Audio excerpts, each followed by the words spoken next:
Here's a myth: the lowest interest rate's always the best one I should take. I think that's our job as an advisor in the mortgage business, to help you figure out whether it does make sense or not to go for the actual lowest rate. Question I get all the time is, what's your interest rate? It could be anything. We could buy down the rate to virtually anything we want. But sometimes it makes sense to go with a higher interest rate. For example, I had some buyers. They're gonna pay the majority of their loan off after they sell their property. So they could have gone with a lower interest rate, or they could take a slightly higher interest rate.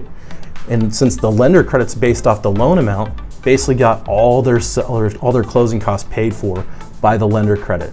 And then when they sell their house back down, their parent mortgage goes back down to a normal mortgage, and it's not as big of a deal. So it doesn't always make sense to take the lowest interest rate. You have to look at every situation in its entirety and see what makes sense for your buyer.